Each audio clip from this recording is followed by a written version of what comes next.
Biografia de Adoniran Judson. Capítulo 4. Perguntas. Como desta vez Adoniran não tinha dinheiro suficiente para se dar ao luxo de um passeio de barco a vapor, partiu em uma longa caminhada pelo vale do rio Hudson até a casa do tio, onde planejava pegar seu cavalo. Ele dormiu em palheiros e trabalhou para os agricultores em troca de refeições. Enquanto seguia o caminho, ele se perguntava o que havia dado errado. Partira de Plymouth com grandes esperanças, mas todas tinham dado em nada. Perguntava-se também o que havia acontecido com Jacó. Juntos, eles haviam feito tantos planos, e agora Adoniran não tinha plano algum. Havia tentado tudo o que achava que o faria feliz, mas nada deu certo. Ele tinha certeza de que, de alguma forma, as coisas funcionaram melhor para Jacó. Jacó estava provavelmente trabalhando para algum importante escritório de advocacia, bem a caminho de se tornar um famoso advogado ou mesmo um senador. Depois de vários dias de caminhada, Adoniran chegou de volta à casa de seu tio. Seu cavalo estava lá, mas seu tio não. Em vez disso, ele foi recebido na porta do presbitério por um homem apenas alguns anos mais velho que ele. O jovem se apresentou como ministro recém-ordenado, que havia sido enviado para ficar no lugar de seu tio durante as 2 semanas em que ele viajou a negócio. Ele convidou Adoniran para passar a noite, e como o sol já estava se pondo sobre as montanhas, Adoniran aceitou o convite. Mais tarde naquela noite, depois do jantar, a conversa voltou-se para a religião. Adoniran estava acostumado a discutir religião com seus amigos da faculdade e com seu pai, mas esse jovem pastor era diferente. Enquanto Adoniran podia se manter na conversa, no fundo ele teve que admitir que o jovem tinha algo que ele desejava. O jovem pastor parecia ter uma direção para a sua vida e uma paz de espírito muito grande. Mais tarde, enquanto ele estava deitado em um colchão macio e sem pulga pela primeira vez em semanas, Adoniran imaginou se poderia aceitar o tipo de religião que o jovem pastor oferecia. Depois de pensar no assunto por algum tempo, ele se virou, puxou o cobertor por sobre sua cabeça e decidiu que não podia. No dia seguinte, Adoniran deixou um bilhete agradecendo ao tio por guardar seu cavalo, despediu-se do jovem pastor e partiu para o oeste. O outono havia chegado cedo naquele ano, e ele ficou fascinado com as ondas de folhas vermelhas e douradas que balançavam ao vento, até onde a vista podia alcançar. Ele cavalgou o dia todo e, ao cair da noite, chegou a uma pequena aldeia. Adoniran amarrou o cavalo na estalagem local e foi alugar o quarto mais barato disponível para a noite. Já dentro da estalagem, Adoniran encontrou um homem com mãos enormes, servindo cerveja para clientes que estavam sentados em volta do bar e em mesas espalhadas por toda a sala cheia de fumaça. Adoniran imaginou que o homem era o estalajadeiro e caminhou até ele e começou. Boa noite, senhor. Quero saber se o senhor tem um quarto para um viajante cansado. O homem terminou de servir uma caneca de cerveja antes de se virar para Adoniran e perguntar: um viajante cansado? E de onde você pode estar vindo? Adoniran respondeu: de Sheffield. O estalajadeiro ergueu as sobrancelhas. Essa é uma viagem e tanto a que você fez, mas infelizmente a pousada está cheia. Cheia, repetiu Adoniran, antes de abrir um sorriso enquanto pensava em todos os buracos de ratos em que dormira em Nova York. Posso lhe garantir, senhor, que não sou exigente. Não há uma cama em um lugar onde eu possa dormir ou até mesmo um tapete perto de uma lareira. Não conheço o lugar e estou relutante em continuar cavalgando depois do anoitecer. E você realmente deveria estar, respondeu o homem. Umas coisas ruins andam acontecendo depois que escurece por essas partes. Ele olhou fixamente para Adoniran. Vou lhe dizer uma coisa. Tenho um quarto dividido por um lençol. Metade dele já está ocupado e assim esteve durante toda a semana por um moribundo. Ele precisa ser cuidado durante a noite e geme bastante de dor. Se você aguentar o barulho, a outra metade do quarto está disponível para você. Até tem uma cama. Adoniran sorriu. Obrigado. Cavalguei duro hoje e posso lhe assegurar de que nada me manterá acordado esta noite. No entanto, ele estava errado. Depois que se alimentou e cuidou do cavalo, Adoniran subiu as escadas até sua metade do quarto. Ele se deitou na cama e olhou para as vigas do teto. Incapaz de adormecer através do lençol que dividia o cômodo, podia ouvir os passos das pessoas indo e vindo, os gemidos altos de um homem e os sussurros de uma mulher. Ao longe, um sino bateu à meia-noite, e depois 1 da manhã, e ainda assim Adoniran não tinha conseguido dormir. Quando o sino tocou às 3 horas, ele se pegou pensando no homem na outra metade do quarto. Quem seria ele? Será que conseguira fazer tudo o que queria em vida? Saberia ele que estava morrendo e temia a morte? Depois disso, ele começou a se fazer as mesmas perguntas. No escuro, a quilômetros de casa e sem qualquer plano para o futuro, as crenças deístas de Adoniran, que pareciam tão boas na faculdade, eram vazias e sem alegrias. Ele se lembrou do jovem pastor na casa de seu tio e invejou o senso de propósito que aquele homem tinha na vida. Depois de um tempo, ele trouxe seus pensamentos de volta ao moribundo. Onde ele seria enterrado? Acreditava em vida após a morte ou achava que a alma apodreceria junto com o corpo? Depois de deixar a mente vagar por esses caminhos por quase 1 hora, Adoniran caiu em si. O que ele estava pensando? Era um jovem inteligente, orador da faculdade, vencedor de debates e discussões. Quase podia ouvir Jacó rindo dele por se entregar a um pensamento tão sem sentido. Por fim, por volta das 4 horas, houve silêncio do outro lado do lençol e Adoniran adormeceu. Enquanto dormia, sonhava com esqueletos dançando em túmulos e fantasmas rindo dele. Ficou feliz quando o sol nasceu e era hora de se levantar. Ele recolheu suas coisas e se preparou para a próxima etapa de sua jornada para o oeste. Ele perguntou ao estalajadeiro ao pé da escada, notando que a sala estava quase vazia. É tarde demais para o café da manhã? Não, ainda tenho um pouco de aveia e uma panela sobre o fogo. Ela deve sustentar você durante a viagem por um tempo, respondeu o estalajadeiro ao pegar uma tigela de madeira da mesa e caminhar até o fogo. Então, como você dormiu? Espero que o barulho não tenha lhe incomodado muito. Não, mentiu Adoniran. Como está o homem no quarto ao lado? Morto, respondeu o estalajadeiro ao servir uma grande porção de mingau de aveia para Adoniran. Ele morreu por volta das 4 horas da manhã. A palavra morto ficou dando voltas na cabeça de Adoniran. Sendo filho de pastor, Adoniran estava acostumado a ouvir sobre mortes e funerais. No entanto, havia algo sobre essa morte que o enervava. Lamento saber que ele morreu, disse Adoniran. Quem era ele, afinal? O estalajadeiro colocou a tigela de mingau em frente a Adoniran. Um jovem rapaz, muito esperto. Eles disseram que ele tinha ido para a faculdade em Providência. Acho que disseram que ele frequentou a Universidade Brown. Adoniran sentiu arrepio na nuca. Você sabe o nome dele? Perguntou de maneira solene. Respondeu o estalajadeiro. É claro.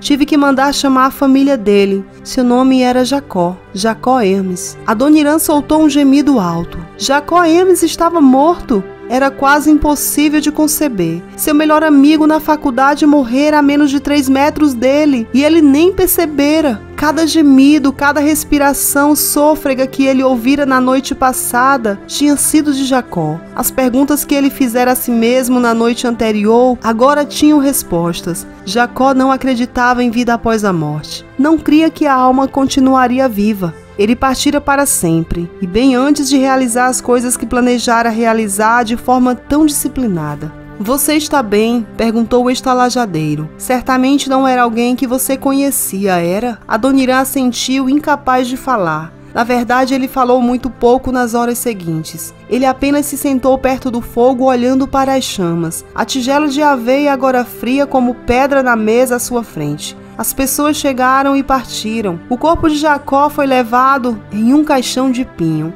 Mas Adoniran nem se moveu. Só no fim da tarde, Adoniran conseguiu se recuperar o suficiente do choque da morte de Jacó para poder selar o cavalo e seguir em frente. Adoniran cavalgou cerca de 1 hora para o oeste quando não aguentou mais. De forma repetida e cadenciada com o ritmo do barulho dos cascos do cavalo, ele ouvia as palavras. Ele morreu, perdeu-se. Quando chegou a uma bifurcação na estrada, em vez de virar para a direita, Adoniran deu meia volta com o cavalo e retornou para o caminho já percorrido. Estava indo para casa em Plymouth, a fim de obter algumas respostas. Ao chegar em casa no dia 22 de setembro de 1808, seus pais se surpreenderam ao vê-lo. Sua mãe presumiu ter ele voltado para casa com o objetivo de reabrir a escola, e ela se apressou a fazer planos para ele. No entanto, Adoniran deixou bem claro para ela que não queria ser professor de novo. Ele não desejava voltar à vida que deixara para trás. Pensamentos sobre a morte de Jacó o assombravam, e ele precisava decidir se podia aceitar ou não a fé ensinada pelo pai. No íntimo, Adoniran se sentia inclinado para o cristianismo, que fornecia tantas respostas para as perguntas sobre paz e propósito na vida. No entanto, sua mente bem treinada não cederia ao que não parecesse lógico. Havia perguntas demais sem respostas para que ele se juntasse à religião dos pais. Na primeira semana em casa, Adoniran explicou os seus sentimentos aos pais, mas eles não tinham ideia de como ajudá-lo. Na segunda semana, 2 visitantes importantes vieram para ficar com a família Judson.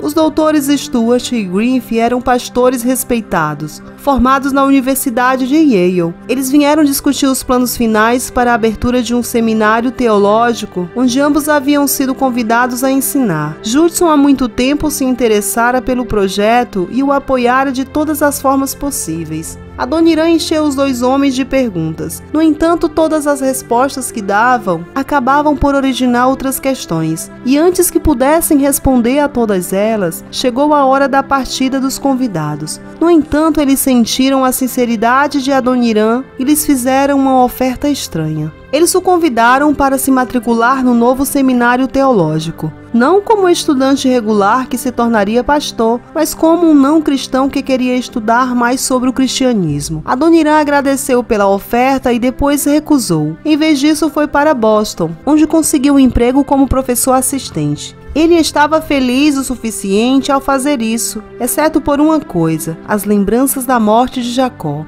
As perguntas sobre sua morte paravam de voltar à sua mente, e Adoniran sabia que não ficaria feliz até encontrar as respostas procuradas. Enquanto pensava sobre isso, decidiu que havia apenas um lugar onde ele encontraria essas respostas: o novo seminário teológico. Em 12 de outubro de 1808, Adoniran Judson entrou no seminário. Não era nem um pouco como ele esperava. Para começar, Andover era a cidade mais remota em que ele já havia morado. Estar lá era como voltar 100 anos no tempo. A correspondência era entregue apenas 3 vezes por semana e não havia circulação de jornal algum na cidade. A religião dos peregrinos ainda era praticada e reforçada por lei. Era ilegal viajar para qualquer lugar além da igreja, do pôr do sol de sábado até o anoitecer do domingo. E todo o trabalho, incluindo a culinária e os hobbies, era proibido durante esse horário também. Além disso, os sermões cristãos e a Bíblia eram as únicas coisas que podiam ser lidas aos domingos. Quem fosse pego desobedecendo essas leis era jogado na prisão. A vida no seminário também era como uma volta no tempo. Os estudantes cortavam a própria lenha para aquecer o quarto, tiravam a própria água do poço e se revezavam ajudando a cozinheira, a senhora Silence Smith. Adoniran sorria à menção de seu nome, imaginando se ela havia sido um bebê muito quieto, ou se seus pais haviam lhe dado esse nome na esperança de que ela, ao crescer, não ficasse tão barulhenta quanto seus irmãos e irmãs. O seminário contava com vacas próprias, que os alunos precisavam ordenar. Lá havia campos de feno e jardins onde os estudantes também faziam tarefas. Todo esse trabalho significava que o custo do aluguel de um quarto era baixo. Adoniran pagava apenas $4 anuais. Além disso, os professores doavam o tempo de ensino. Com muito pouco para distraí-lo, Adoniran se atirou aos estudos, esperando encontrar respostas para suas perguntas. Ele estudou a Bíblia nos idiomas originais, hebraico e grego, e passou muitas horas com o Dr. Pearson, que havia desistido de ser professor de língua hebraica e línguas orientais na Universidade de Harvard, apenas para ajudar o início do seminário de Andover. Adoniran gostava muito do Dr. Pearson, e os 2 homens passaram muitas horas juntos conversando. Por fim, em 2 de dezembro de 1808, Adoniran, de forma silenciosa, chegou à conclusão de que a Bíblia estava correta e que ele deveria entregar a vida e o futuro a Deus. Ele fez isso sozinho, de pé sob uma macieira, sem nenhum fruto, que ficava na parte mais longínqua da propriedade do seminário. Com o vento frio batendo em seu rosto, fez uma oração simples e dedicou a vida a Deus. Não havia ninguém por perto para testemunhar seu compromisso. No entanto, ele não se importou. Pela primeira vez na vida que ele podia se lembrar, sentia-se livre. Não estava confiando na fé de seu pai em Deus, mas a fé que era sua, uma fé genuína. e lhe pertencia agora. Mais tarde, enquanto caminhava de volta para o dormitório, Adoniran se perguntou qual o significado dessa dedicação de sua vida a Deus. Ele não fazia ideia da direção que seu futuro tomaria. 6 meses depois, em junho de 1809, Adoniran voltou para casa em Plymouth e se uniu de modo oficial à igreja congregacional de seu pai. Foi um dia de grande alegria para ele e para toda a família Judson, que se reuniu toda no mesmo local ao compartilhar a mesma fé. Adoniran aproveitou o momento, mas teve a estranha sensação de que nem sempre estaria cercado de pessoas que o amariam e apreciariam sua companhia. Ele não sabia por que se sentia assim, apenas sentia. Quando Adoniran retornou para o 2º ano do seminário, um novo professor se juntara à equipe. O professor era o Dr. Griffith, o mesmo homem que visitara a casa da família Judson e encorajara Adoniran a se matricular no seminário.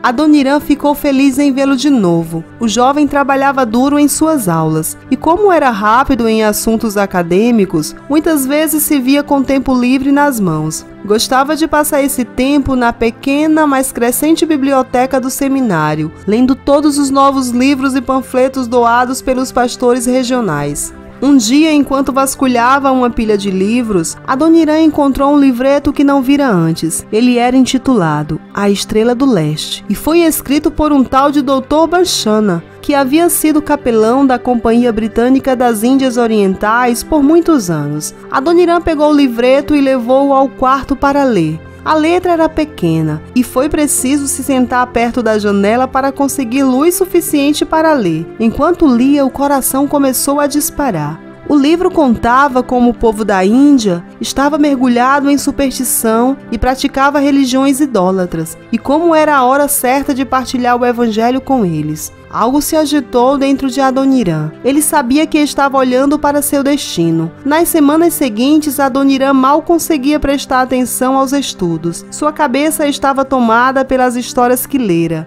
Havia a história de William Carey, o sapateiro inglês, o primeiro missionário batista na Índia. Ali ele havia começado uma próspera rede de tradução, impressão e distribuição da Bíblia. Também havia a história de Robert Morrison, que conseguira traduzir a Bíblia para o chinês bem debaixo do nariz das autoridades chinesas. Elas o teriam matado se tivesse alguma ideia do que estava fazendo. No entanto, o livro mais inspirador foi um relato de uma embaixada ao reino de Ava, escrito por Michael Semmes, oficial do exército britânico que o governador-geral da Índia enviou à Birmânia em 1795. Embora o livro tivesse muitos fatos enfadonhos sobre os vários sucessos e fracassos dos esforços diplomáticos de Semmes, havia ao longo de suas páginas o vislumbre de uma terra estranha e distante. Uma terra onde a palavra do rei era lei, e um homem poderia ter a mão decepada se não baixasse os olhos quando a sombra real passasse por seu caminho.